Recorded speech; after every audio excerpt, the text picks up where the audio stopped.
നിങ്ങളുടെ favourite shows ഇനി ഒരിക്കലും മിസ്സാവില്ല. ഇപ്പോൾ C5 കാണും നിങ്ങളുടെ ഫേവറേറ്റ് ഷോ തികച്ചും സൗജന്യമായി. ഇത് ഓർമ്മയുണ്ടോ ഇയാൾക്ക്?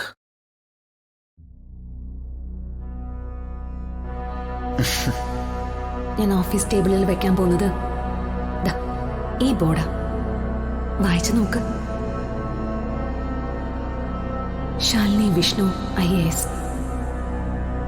എത്ര വലിയ പദവികൾ ലഭിച്ചാലും ശാലിനിയുടെ ജീവിതത്തിൽ നിന്ന് അടർത്തി മാറ്റാൻ പറ്റാത്തൊരു പേരായത്.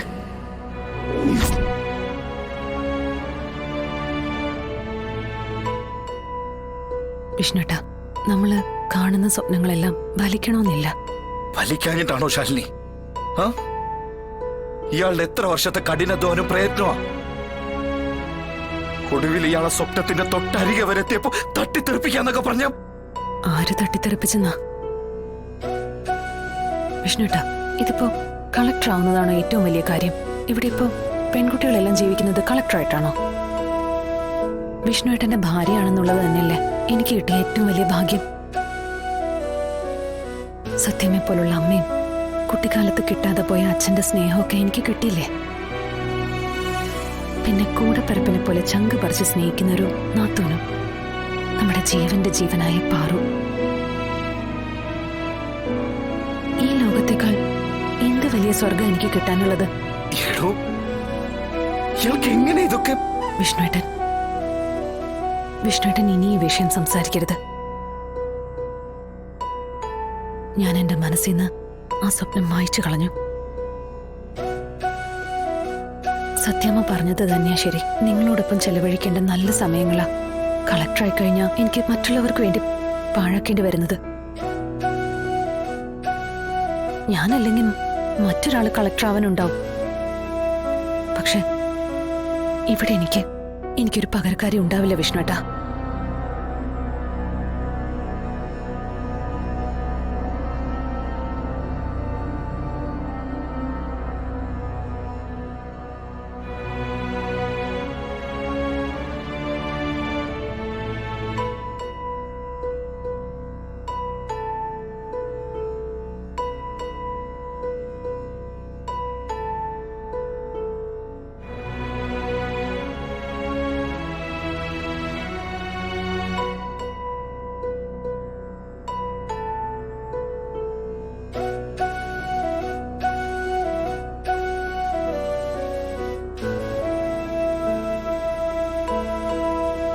നിന്റെ ജീവിതമാണ് ഇപ്പോ അത്.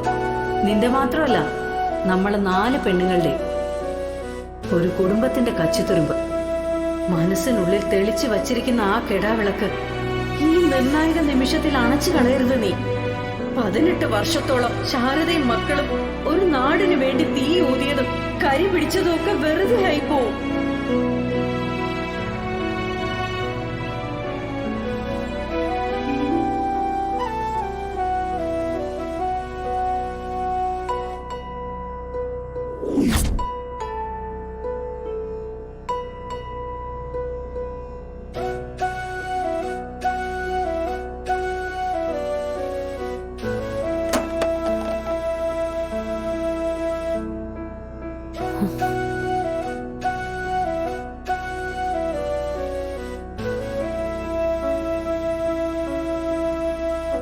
ഇനിയിപ്പം സെലക്ട് ആയാലോ പിന്നെയും ട്രെയിനിങ് എന്നൊക്കെ പറഞ്ഞ് അന്യദേശത്ത് പോണം.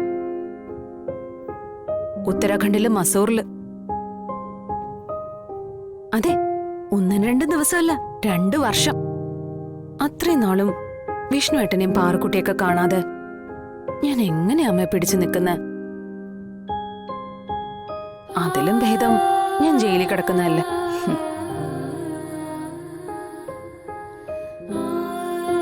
ഇനിയിപ്പം ട്രെയിനിങ് കഴിഞ്ഞു വന്നാലോ? നമ്മുടെ നാട്ടിലൊന്നും ഒരിക്കലും പോസ്റ്റിംഗ് കിട്ടത്തില്ല. വേറൊരു ജില്ലയില് താഴെ തട്ടിന്ന് തുടങ്ങണം. അങ്ങനെ അലഞ്ഞു തിരിഞ്ഞ് കുറെ വർഷങ്ങൾ നടന്നു കഴിയുമ്പോ കളക്ടറായിട്ട് പ്രമോഷൻ. ഇതിനിടയിൽ ജീവിക്കാനോ കുടുംബം നടത്താനോ വല്ല സമയം കിട്ടുമോ?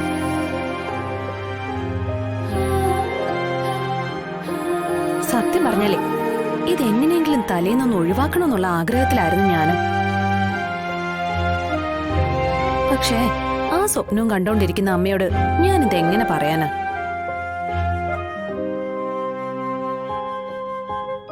എന്റെ ഒരു പൊട്ട ബുദ്ധിക്ക് വിഷ്ണുവേട്ടനോട് ഇക്കാര്യം പറഞ്ഞുപോയി. അതും കല്യാണത്തിന് മുമ്പാ.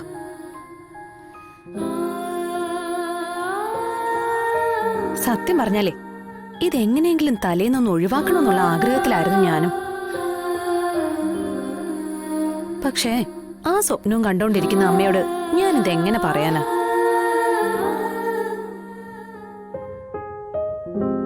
എന്റെ ഒരു പൊട്ട ബുദ്ധിക്ക് വിഷ്ണുവേട്ടനോട് ഇക്കാര്യം പറഞ്ഞുപോയി. അതും കല്യാണത്തിന് മുമ്പാ. കല്യാണം കഴിഞ്ഞപ്പോ എന്റെ മനസ്സാകെ മാറിപ്പോയമ്മേ.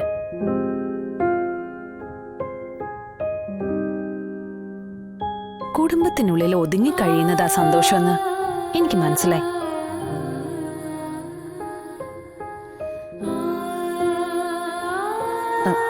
പക്ഷെ ഞാൻ കളക്ടർ ആവണമെന്ന് സ്വപ്നം കണ്ടുകൊണ്ടിരിക്കുന്ന അമ്മയോടും വിഷ്ണുവേട്ടനോടും ഒക്കെ ഞാനിതെങ്ങനെയാ പറയാ?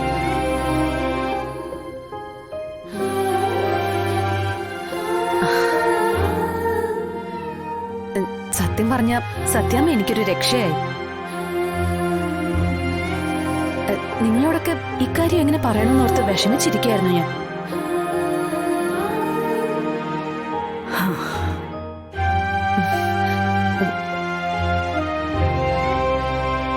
മോളെ, അമ്മയുടെ സങ്കടം ഇനിയും മാറില്ലെന്നുണ്ടെങ്കിൽ ദാ ഇങ്ങ് വാടി, നമുക്കേ ഇവളെ കളക്ടറാക്കാം. എന്താടി നോക്കുന്നെ? അതെ, വലിയ ബാലി കയറാൻ മലയൊന്നും അല്ല ഈ സിവിൽ സർവീസ്.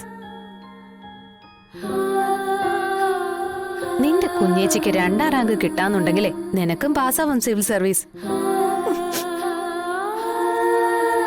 മനസ്സിരുത്തി പഠിച്ച മാത്രം മതി. പിന്നെ അത്യാവശ്യം പൊതുവിജ്ഞാനവും വേണം. നിനക്കുള്ള ട്രെയിനിങ് ഞാൻ തരാം. കുഞ്ഞേച്ചി,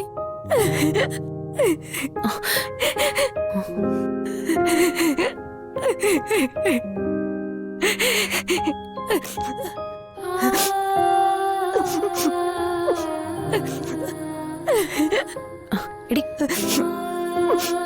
നീ എന്തിനടി കരയുന്നേ? ദേ, മക്കളിൽ ഒരാളെ കളക്ടർ ആക്കണമെന്ന് അമ്മ എടുത്ത നിർബന്ധ. അത് ഞാനാവണമെന്ന് ഒരു നിർബന്ധമില്ല. അമ്മയുടെ ആഗ്രഹം സാധിച്ചു കൊടുക്കണം.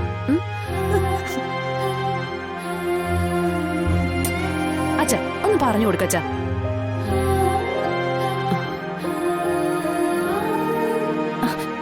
വിഷ്ണു ഏട്ടാ, ഒന്നും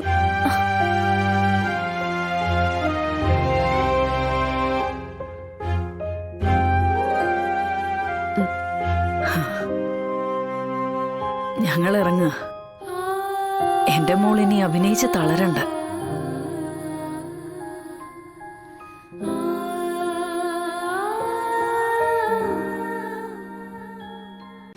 ഡൗൺലോഡ് ചെയ്യൂ C5 ആപ്പ്. കാണൂ എല്ലാ എപ്പിസോഡുകളും സൗജന്യമായി.